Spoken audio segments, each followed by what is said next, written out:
La Embajada de Estados Unidos en Cuba condenó la represión de manifestantes que protestaban por la escasez generalizada en la isla el sábado, en el aislado pueblo de Caimanera. La Embajada estadounidense informó que Cuba había cerrado Internet por temor a la libertad de expresión. El servicio ya fue restablecido. El sitio web de medios estatales Cuba Debate dijo este domingo que la manifestación inusual fue iniciada por un incidente que involucró a un pequeño grupo de personas ebrias. Las autoridades cubanas no dijeron cuántas personas fueron arrestadas, pero grupos activistas informaron que al menos 5 personas fueron detenidas por la policía. Y para analizar la situación que se vive en Cuba, me acompaña ahora desde Miami Jorge Dávila Miguel, periodista, escritor y colaborador de CNN en español. Muy buenas Hola, ¿cómo noches, estás? Jorge. Muy buenas noches. Buenas noches. ¿Te sorprende que las protestas hayan ocurrido en esta ciudad caimanera, conocida por ser la primera trinchera contra el imperialismo, sobre todo debido a su ubicación y a su cercanía con la base estadounidense de Guantánamo? Bueno, no me sorprende porque la situación en Cuba es generalizada. Hay la crisis económica más grande desde el triunfo de la revolución en el año 1959. Y la verdad es que la situación de carestía y de pobreza con la población más humilde de Cuba es rampante y notoria. Es algo que duele a una persona. Lo que pasa es que hay que esa situación hay que encajarla dentro de otras realidades que imperan en Cuba.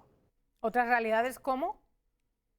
Bueno, la actitud del gobierno de los Estados Unidos, que no es el responsable de lo que está pasando en Cuba, pero sí contribuye a eso, porque, por ejemplo, en el gobierno de Trump, que la mayoría del pueblo norteamericano lo condena, hizo una serie de medidas, creo que 240, 242, y el gobierno de Biden, a pesar de prometer eso, no ha hecho absolutamente nada. No le estoy echando la culpa al gobierno norteamericano. Estoy diciendo que tal vez el gobierno norteamericano está esperando que haya una situación de crisis en Cuba y se produzca un estallido social, cosa muy difícil en este momento.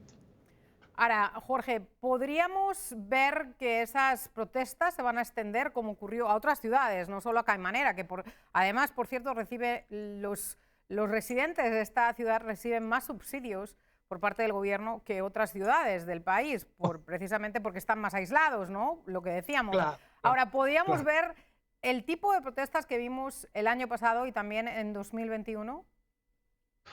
Bueno, eso es impredecible. Yo creo que la situación en Cuba es crítica, que hay una situación muy dura. Las conquistas sociales de la revolución, las llamadas conquistas sociales y la equidad que había anteriormente se ha disipado últimamente. Y en estos momentos en Cuba hay una clase que está muy por debajo de los niveles de vida normales que debe tener un ciudadano, de manera que el caldo de cultivo es importante. El gobierno cubano no creo que tenga una salida para esto porque el gobierno cubano, su industria básica, que es la industria socialista estatal, no produce, no tiene comercio con países y las entradas de divisas son muy duras para el gobierno cubano.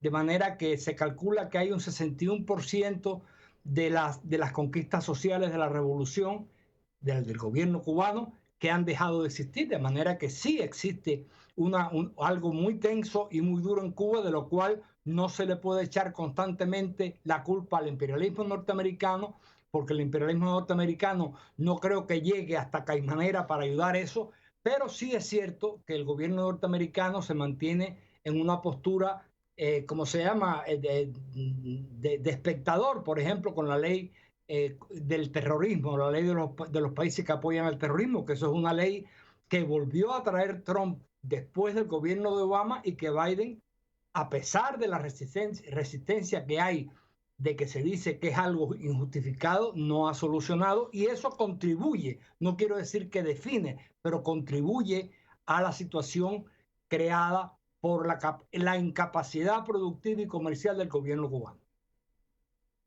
Para terminar, Jorge, brevemente, recurrir a la violencia es la única respuesta ahora mismo que puede utilizar el gobierno cubano para reprimir este tipo de protestas que, bueno, veíamos en esta ciudad, pero como decíamos, se repitieron en el año 2021, en el año 2022.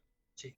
Sí, exactamente. El gobierno cubano tiene una estructura en su gobierno. Se dice a veces que es un Estado fallido. Yo no considero que sea un Estado fallido porque por lo menos mantiene los controles férreos, autoritarios, injustos con la población, pero también tiene una respuesta de la población. La población en Cuba en estos momentos está muy inconforme con la situación que hay porque verdaderamente es dramática.